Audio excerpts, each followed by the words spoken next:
दशहरा भारतीय संस्कृति का एक प्रमुख पर्व है जो बुराई पर अच्छाई की विजय का प्रतीक है। इस दिन भगवान राम ने रावण का वध कर माता सीता को बंधन से मुक्त किया था।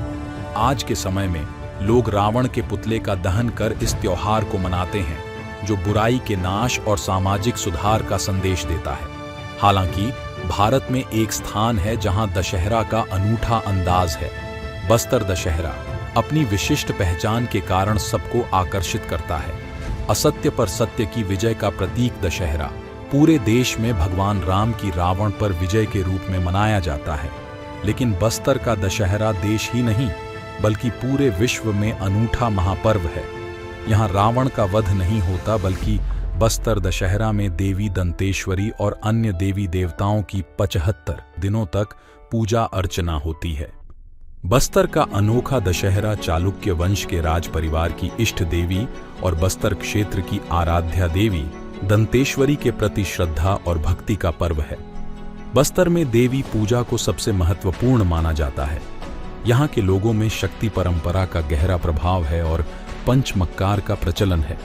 इसलिए बस्तर दशहरा में शांति, अहिंसा और सद्भाव के प्रतीक के रूप में रावण का वध नहीं किया जाता।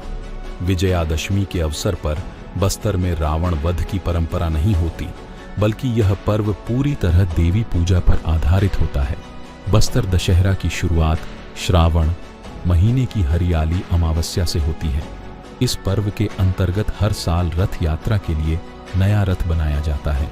अमावस्या के दिन रथ बनाने के लिए एक बड़ा लकड़ी का टुकड़ा लाया जाता है, जिसे टुरलू खोटला कहते हैं। इस लकड़ी के टुकड़े को दंतेश्वरी माई मंदिर के सामने रखा जाता है और रथ बनाने के औजारों के साथ पूजा की जाती है, जिसे पाट जात्रा कहा जाता है।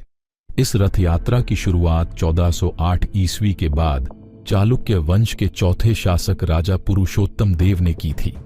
राजा पुरुषोत्तम देव ने आदिवासियों में धार्मिक भावना को सही दिशा देने के लिए जगन्नाथपुरी की यात्रा में अपनी प्रजा को साथ ले जाने का निर्णय लिया। इस प्रस्ताव ने लोगों में उत्साह और उमंग भर दी और अंचल के मुरिया, भतरा, गोंड, ढाकड़, माहरा और अन्य जातियों के मुखियाओं ने राजा के साथ यात्रा पर जाने का मन बनाया। शुभ मुहूर्त देखकर राजा इस ऐतिहासिक यात्रा के लिए रवाना हुए। ऐसा कहा जाता है कि यह यात्रा कठिन थी और राजा ने पैदल ही यात्रा की, बिना किसी सवारी का प्रयोग किए। राजा पुरुषोत्तम देव अपनी प्रजा और सैन्य दल के साथ जगन्नाथपुरी पहुंचे। पुरी के राजा को जगन्नाथ स्वामी ने सपने में आदेश दिया कि बस्तर नरेश का स्वागत करें, क्योंकि वे भक्ति और मित्रता के भाव से आ रहे हैं। पुरी के राजा ने बस्तर नरेश का सम्मान पूर्वक स्वागत किया। बस्तर के राजा ने पुरी के मंदिरों में 1 लाख स्वर्ण मुद्राएं, बहुमूल्य रत्न और आभूषण अर्पित किए। जगन्नाथ स्वामी ने प्रसन्न होकर 16 पहियों का रथ राजा को देने का आदेश दिया। इस रथ पर चढ़कर बस्तर नरेश और उनके वंशज ने दशहरा पर्व मनाया। यह पर्व आज भी बिना किसी रुकावट के मनाई जाती है। फूलों से सजे इस 4 पहियों वाले रथ को फूल रथ कहा जाता है। फूल रथ परिक्रमा आश्विन शुक्ल पक्ष की द्वितीया से सप्तमी तिथि तक चलती है। इन दिनों में प्रतिदिन ग्रामीण क्षेत्रों से आए हजारों ग्रामीण रथ खींचते हैं, जो एक अद्भुत दृश्य प्रस्तुत करते हैं। रथ परिक्रमा बिना किसी विघ्न के संपन्न हो, इसके लिए रावरीन और पनारा समाज की महिलाएं नजर उतारती हैं। वे भाव विभोर होकर रथ पर विराजित माई जी पर पुष्प वर्षा करती हैं और समर्थ समाज की महिलाएं चना, लाई, पान बीड़ा और गुड़िया खाजा अर्पित करती हैं। बस्तर दशहरा इस समृद्ध सांस्कृतिक धरोहर को जीवंत बनाए रखती है।